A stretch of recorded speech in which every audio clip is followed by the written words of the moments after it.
Казакстандын президенти континенталдык жамааттык коопсуздук уюмун түзүүнү сунуштады. Бул тууралуу Нурсултан Назарбаев Астана клубтун 4-отурумунда айтты. Өлкө башчысы дүйнөлүк державалардын куралдануу жарышуусу жана тирешүүлөргө кайра кайтышынын коркунучтарын белгиледи. Ошондой эле Нурсултан Назарбаев кыска жана алыска аралыктарга багытталган ракеталарды жоюу маселеси да кооптуу кырдаалда турганына токтолду.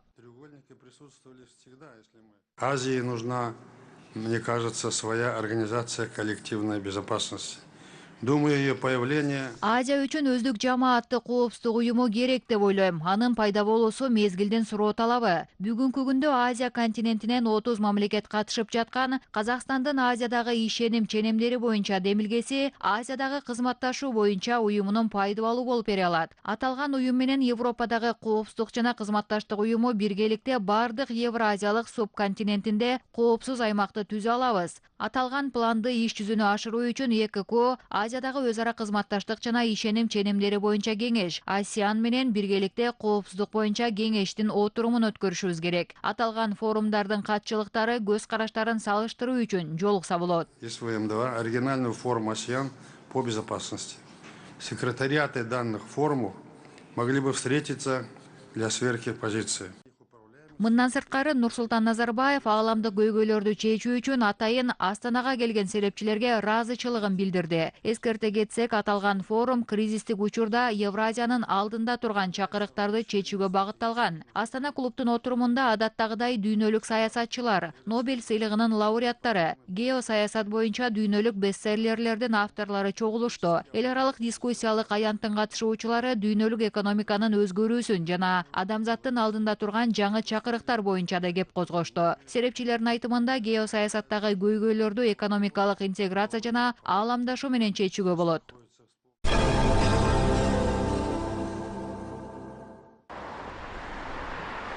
Казакстан менен Орусиянын ортосундагы товар жүгүртүү көлөмү өсүүдө. Үстүбүздөгү жылдын 8 айында бул көрсөткүч 11 миллиард доллардан ашты. Бул 2017 жылдын ушул мезгили менен салыштырганда 9,5%га көп. Атамекендик товарларды коңшу мамлекетке экспорттоо боюнча түзүлгөн келишимдердин саны 13%га жогорулаган. Орусия Казакстанда чыгарыла турган товарлардын 35 түрүнө кызыгуу билдирип жатышат. Алардын катарында химия өнөр жайынын өнүмдөрү, машина куруу жабдыктары, металл өнүмдөрү жана азык-түлүк товарлары бар. Айрыкча эки өлкөнүн чек аралаш шаарлары соода мамилелерин өнүктүрүүгө көрүнүктүү салым кошуп жатат.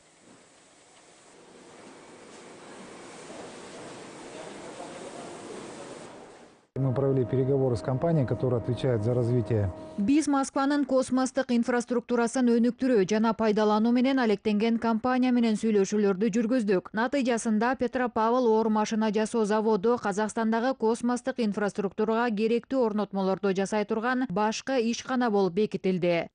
Түндүк Казакстан менен Орусиянын Омск, Курган, Тюмень областарынын ортосунда тыгыз өнөктөштүк орногон. Акыркы бир нече жылда ушул чек аралаш аймактардагы биргелешкен ишканалардын саны 40%га өскөн. Үстүбүздөгү жылдын 8 айында агрардык аймактын коңшу өлкө менен болгон товар жүгүртүүсү 200 миллион доллардан ашкан. Бир гана Тюмень облусунда биргелешкен 10дон ашуун долбоор ишке ашырылууда. Тараптар логистика менен соода мамилесин мындан ары өнүктүрүүнү көздөп жатат.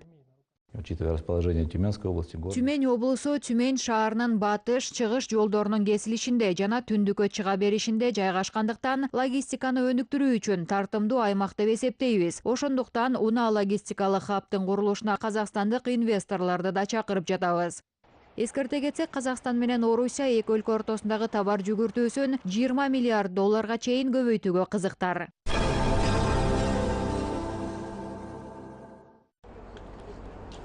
Замандын коркунучтарына туруштук берүүнүн бирден бир жолу интеграция. Мындай саясатты Борбор Азиянын бардык өлкөлөрү карманып жатат. Бул аймакта экономикалык, инфраструктуралык, унаа транзиттик жана маданий байланыштарды өнүктүрүүгө себеп болот. Эң негизгиси коопсуздук маселелерин биргеликте чечүүгө мүмкүнчүлүк берет. Бул багытта жамааттык коопсуздук келишим уюмунун алкагында да бир катар долбоорлор менен иш-чаралар колго алынган. Ошондой эле Бириккен Улуттар уюмунун деңгээлинде кабыл алынган терроризмге каршы күрөштүн дүйнөлүк стратегиясы ишке ашып жатат.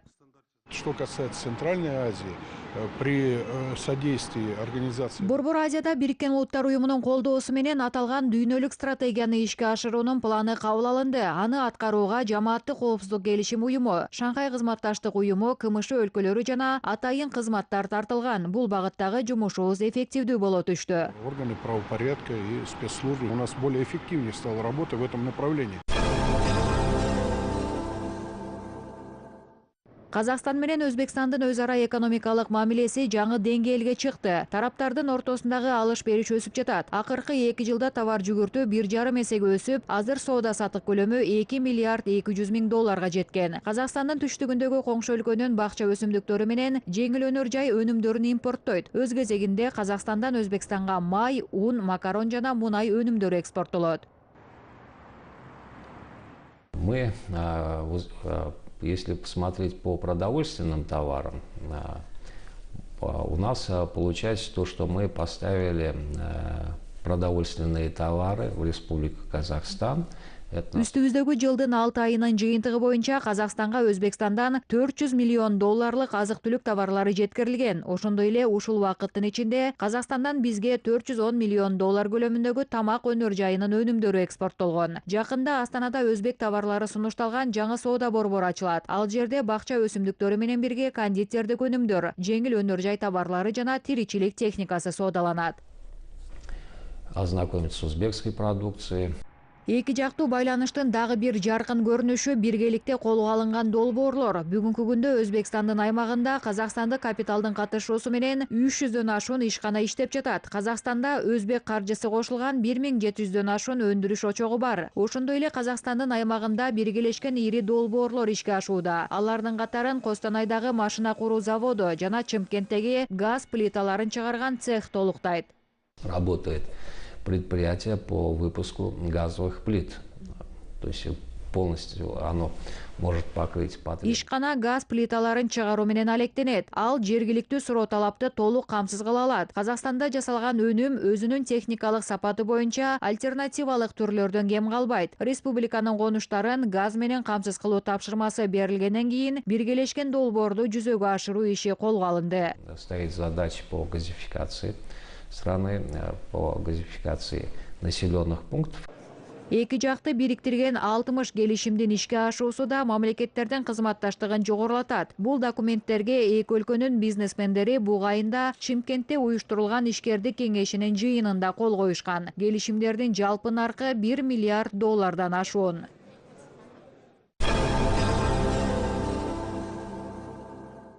Казакстан жаңы рыноктарды багындырууда. Атамекендик ишкерлер өз өндүрүштөрүн экспорттоодо Кытай менен өнөктөштүк орнотуунун келечеги мол деп жатышат. Бүгүнкү күндө Кытай эл республикасына Казакстандан көбүнчө чийки зат жөнөтүлөт. Негизинен тазартылган жез, цинк, ферро эритме, мунай, газ жана дан жөнөтүлөт. Азыркы тапта Кытай рыногуна айыл чарба өнүмдөрүнүн 30дан ашуун түрүн чыгаруу боюнча сүйлөшүүлөр жүргүзүлүп жатат. Өлкөнүн мөмө жемиш, буурчак, бакча жана дандуу өсүмдүктөрүнө суроо талап жогору.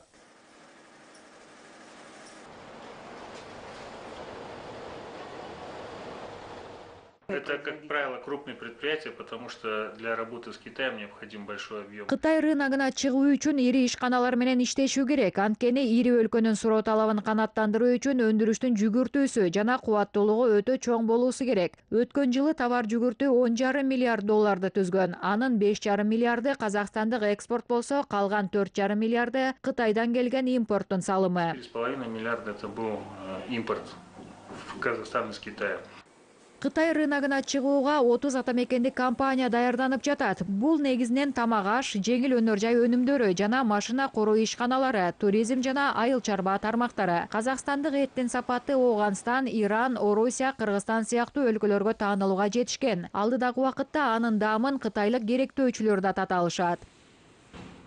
Учитывая близость отношений наших глав государств, которые достигли договоренности о поставках продукции, сейчас уже активизировалась. Эки өлкөнүн мамлекет башчыларынын жакшы карым-катнашынын аркасында эт өнүмдөрүн жеткирүү боюнча келишим түзүлдү. Бардык уруксат документтери даяр. Ушунун аркасында жумуш кызый түштү. Биз алгачкы партияны ушул жылдын аягында жөнөтүүнү көздөп жатабыз. Азыркы тапта жылына 20, кийин 50-60, керек болсо 100 тоннага чейин эт жеткирүү көздөлгөн. Ал суроо талапка байланыштуу болот.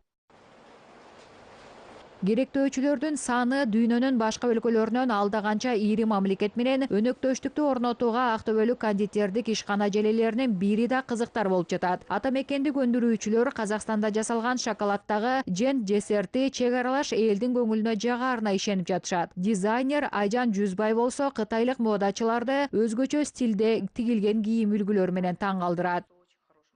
Шелк китайский. С китайским... Кытайдын жибек кездемеси. Бул жерде Кытай маданияты тартылган. Ар түрдүү династиялар болгондуктан оймо чиймелер да ар түрдүү. Бул көйнөк чоң суроо талапка ээ.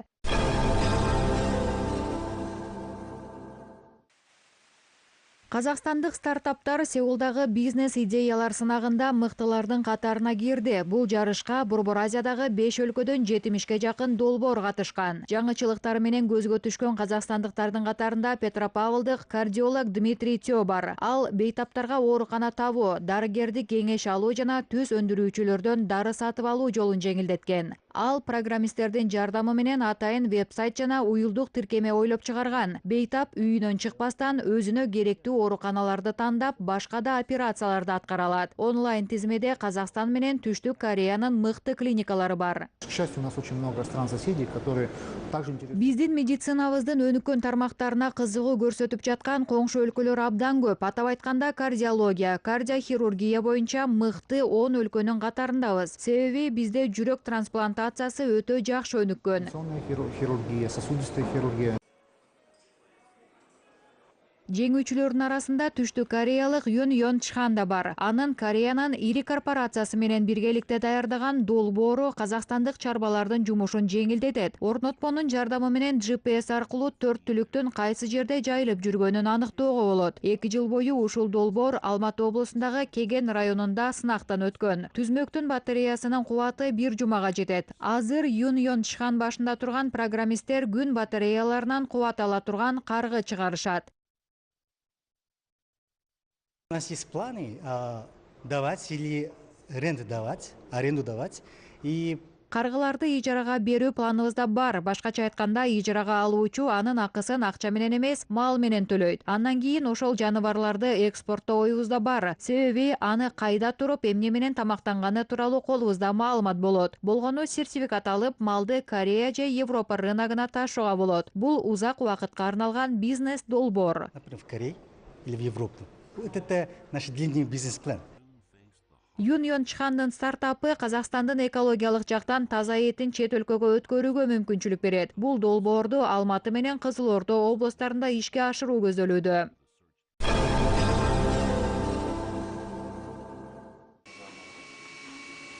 Билим берүүдөгү санариптик технологиялар. Павлодар облусунда санариптүү Казакстан алкагында 10 долбоор пилоттук режимде ишке ашырылууда. Бүгүнкү күндө мамлекеттик программанын жемишин облустагы 362 мектептин жамааты көрүп жатат. Окуучуларды окутуунун жаңы ыкмасы аларга программалоо усулдарын үйрөтүү болууда.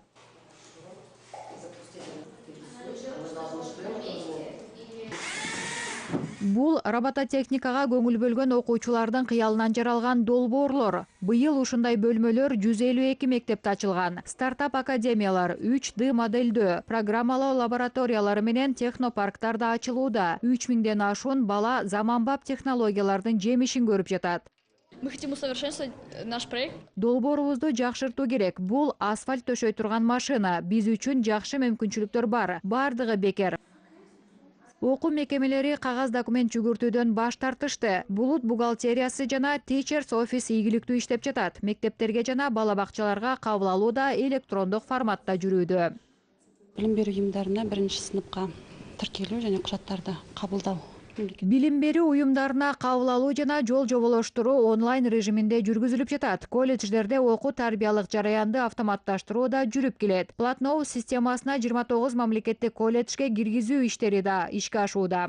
Мемлекеттик колледждерге энгизилүү жумуштары жүргүзүлүп жатыр. Билим берүү жараянын санариптештирүү алкагында сабактарды окутуу усулдары да жакшыртылууда. Аймактын 500гө жакын мугалими жолугуп, жаңы китептердин авторлору менен бирге китеп мазмунун талкуулашты. Быйылкы жылдагы 3-чү, 6-чы жана 8-чи класстардын китептеринде QR коддору бар. Аларды окуу жараяндарын санариптештирүүгө карата киргиздик. Ушундай коддор жаңы китептердин өзгөчөлүгү. Алар эмне үчүн керек? Алардын жардамы менен ар бир ата-эне, окуучу өз электрондук түзмөктөрү аркылуу китептин электрондук нускасын колдоно алат. Алып пайдаланууна болот деген сөз. Заманбап технологияларды киргизүү менен бирге мектептер тез интернет системасы жана техника менен камсыздалууда. Ал эми мугалимдердин жумушун кагазсыз режимге өткөрүү убакытты 30% үнөмдөөгө мүмкүнчүлүк берди.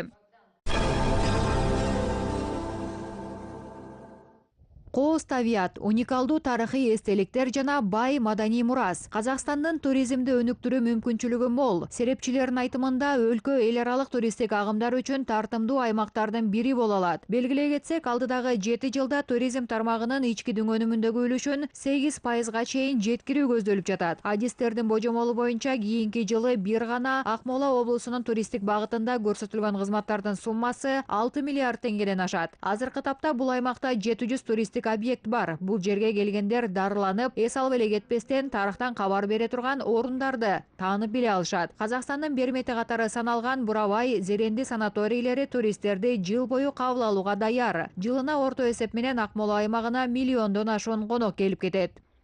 Ежегодно объем оказанных услуг. Жыл сайын бизде көрсөтүлгөн кызматтар көлөмү болжол менен 20%га жана туристтердин келүүсү 10%га өсөт. Быйылкы жылы 1,2 миллион адам келип, 5 миллиард 600 миллион теңгелик кызмат көрсөтүлдү. На сумму 5,6 миллиардов тенге. Бүгүнкү күндө түрдүү ландшафты жана климаты менен өзгөчөлөнгөн Казакстан туризмдин ишкердик, таанып билүүчүлүк, экологиялык, этникалык жана спорттук сыяктуу бардык түрүн өнүктүрүүгө көңүл буруп жатат. Бул жакка келе тургандар Казакстанды ар кайсы тарабынан таанып билишет. Ал эми деңиз саякатын жактыргандар жакынкы арада Каспий деңизинде круиздик сапарга чыга алат. Ушундай жагдайда туристтердин кемеге түшүп, Каспий жээгиндеги бир нече өлкөгө барып кайтууга мүмкүнчүлүктөрү болот. Бул жаңы багытты өнүктүрүүгө Орусия, Азербайджан, Иран жана Түркменстан өлкөлөрү кызыктар болуп жатышат. Мы все, конечно, знаем о том, что и казахстанцы, и россияне очень любят путешествовать, и нам представляется исключительно важным и значимым. Казакстандыктар да, орусиялыктар да саякаттоону жакшы көргөндөрүн биз жакшы билебиз. Биз бул тармакта күч бириктирип, биздин жарандарыбыз менен чет өлкөлүктөрдү Орусияга жана Казакстанга тартуу үчүн жаңа уникалдуу өнүмдөрдү сунуштагыбыз келет. Азыркы убакытта туристтер болгону бир өлкөгө баргысы келбейт. Биз коңшу жана дос өлкөлөр катары, стратегиялык өнөктөштөр катары ушундай өнүмдөрдү сунушташыбыз зарыл. Неразрывно связаны между собой, я считаю, должны предлагать подобного рода турпродукты. Өлкө экономикасын өнүктүрүүдө мүмкүнчүлүгү мол багыттардын бири космостук туризм. Кызыл Ордо облусунда Байкоңур деп аталган оюн-зоок жана туристтик аймакты түзүү көздөлүп жатат. Атайын жумуштообу долбоорду ишке ашыруу үчүн алгачкы кадамдарды таштады. 100 гектар аймакта конок үйү, соода борбору, этно айыл менен космостук аттракциондор салынат. Алардын курулушу убагында ракетанын учуусун байкоого мүмкүнчүлүк бере турган түзмөктөр менен заманбап технологиялар колдонулат.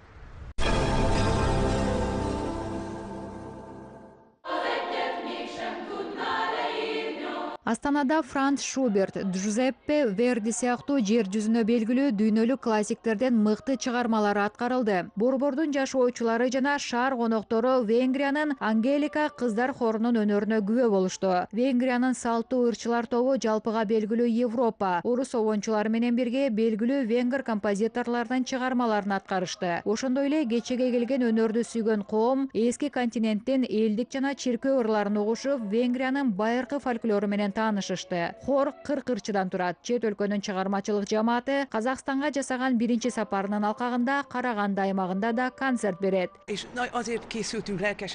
Биз бул концертке өтө тыкыр даярдандык. Анткени казакстандыктар менен боордош элбиз. Биздин түп тамырыбыз бир. Хордун алгачкы сапары болгону менен менин Казакстанга экинчи жолу келишим. Жыл башында Шабыт улуттук өнөр академиясында белгилүү венгер композитору Кодай чыгармачылыгы боюнча чеберчилик сабактары өткөрүлгөн. Ошол кезде хор менен келип өнөр көрсөтүү ою пайда болгон. Казахстан единственный стратегический партнер Венгрии в регионе Центральной Азии. Венгрия единственный стратегический партнер Казахстана. Казахстан Венгриянын Борбор Азия аймагындагы, ал эми Венгрия Казахстандын 16 мамлекети чогулган Европанын борбор чыгышындагы жалгыз стратегиялык шериктеши катары белгилүү. Бүгүнкү күндө өз ара саясий, экономикалык кызматташтык жигердүү өнүгүп, соода сатык көрсөткүчү өсүп келүүдө. Тараптар маданий байланышты жакшыртууга терең маани берип келишет. Венгриялык хордун концерти мунун дагы бир далили.